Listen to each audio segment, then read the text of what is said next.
ನೀವೇನಾದರೂ ಕುಕ್ಕೆ ಸುಬ್ರಹ್ಮಣ್ಯಗೆ ಬೆಂಗಳೂರಿಂದ ಬರಬೇಕು ಅಂತ ಪ್ಲ್ಯಾನ್ ಮಾಡ್ತಾ ಇದ್ದರೆ ಮೊದಲನೇದಾಗಿ KSRTC ವೆಬ್ಸೈಟ್ನಲ್ಲಿ ಬಸ್ನ ಬುಕ್ ಮಾಡ್ಕೊಳ್ಳಿ. ಎಸ್ಪೆಷಲಿ ಷಷ್ಠಿ ಮತ್ತು ವೀಕೆಂಡಲ್ಲಿ ಬರಬೇಕು ಅಂತಂದರೆ ಬಸ್ನ ಬುಕ್ ಮಾಡ್ಕೊಂಡಿದ್ರೆ ಬೆಟರು. ಒಬ್ಬರೇ ಬರ್ತೀರಾ ಅಂತ ಅಂದರೆ ಬುಕ್ ಮಾಡುವಂಥ ನೆಸೆಸಿಟಿ ಏನೂ ಇಲ್ಲ. ಫ್ಯಾಮಿಲಿ ಜೊತೆ ಬರ್ತಿದ್ದೀರಾ ಅಂತಂದರೆ ಬಸ್ ಬುಕ್ ಮಾಡ್ಕೊಳ್ಳಿ. ಮತ್ತು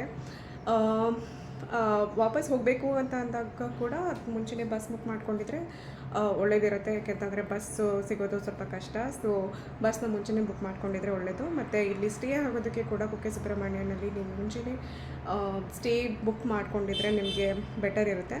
ಮತ್ತು ದೇವಸ್ಥಾನದಲ್ಲಿ ಆಶ್ಲೇಷ ಪೂಜೆ ಮತ್ತು ಬೇರೆ ಸರ್ಪ ಸಂಸ್ಕಾರ ಮತ್ತು ಬೇರೆ ಪೂಜೆಗಳನ್ನ ಮಾಡ್ತಾರೆ. ಸೊ ಅದರದ್ದು ಕೂಡ ನೀವು ಟಿಕೆಟ್ಸ್ ಬೇಕು ಅಂತಂದರೆ ವೆಬ್ಸೈಟ್ ಇದೆ, ಕುಕ್ಕೆ ಸುಬ್ರಹ್ಮಣ್ಯ ವೆಬ್ಸೈಟಲ್ಲಿ. ಅಲ್ಲಿ ಹೋಗಿಬಿಟ್ಟು ನೀವು ಟಿಕೆಟ್ಸ್ನ ಮುಂಚೆನೇ ಬುಕ್ ಮಾಡ್ಕೊಂಡಿರ್ಬೋದು. ಏಕೆಂದರೆ ಮತ್ತೆ ಇಲ್ಲಿ ಬಂದರೆ ನೀವು ಟಿಕೆಟ್ ತೊಗೊಳ್ಳೋದಕ್ಕೆ ಕೂಡ ಸೇವಾ ಕೌಂಟರಲ್ಲಿ ತುಂಬ ಟೈಮ್ ತೊಗೊಳುತ್ತೆ. ಆ್ಯಂಡ್ ಅಗೇನ್ ಸಂಕಲ್ಪ ಮಾಡಿಸ್ಬೇಕಾದ್ರೆ ಕೂಡ ತುಂಬ ಟೈಮ್ ತೊಗೊಳುತ್ತೆ. ಆ್ಯಂಡ್ ಪೂಜೆ ಮಾಡಬೇಕಾದ್ರೆ ಕೂಡ ತುಂಬ ಟೈಮ್ ತೊಗೊಳುತ್ತೆ. ಸೊ ಬೆಟರ್ ಟಿಕೆಟ್ಸ್ ಮುಂಚೆನೇ ತೊಗೊಂಡಿದ್ರೆ ಒಳ್ಳೇದಿರುತ್ತೆ. ಮತ್ತು ಇಲ್ಲಿ ಬಂದುಬಿಟ್ಟು ನೀವು ಬಂದು ಈಸಿ ಅಂತ ಅನ್ನೋಕ್ಕಾಗೋದಿಲ್ಲ, ಸ್ವಲ್ಪ ಕಷ್ಟನೇ ಇದೆ. ಆ್ಯಕ್ಚುಲಿ ತುಂಬ ರಶ್ ಇರುತ್ತೆ, ತುಂಬ ಕ್ರೌಡೆಡ್ ಆಗಿರುತ್ತೆ. ಸೊ ಪ್ಲ್ಯಾನ್ ಮಾಡ್ಕೊಂಡು ಬರಬೇಕಾಗತ್ತೆ. ಆ್ಯಂಡ್ ಆ ರಶಲ್ಲಿ ಕೂಡ ನೀವು ವೆಯ್ಟ್ ಮಾಡಿ ನೋಡಿ ಹೋಗಬೇಕಾಗುತ್ತೆ.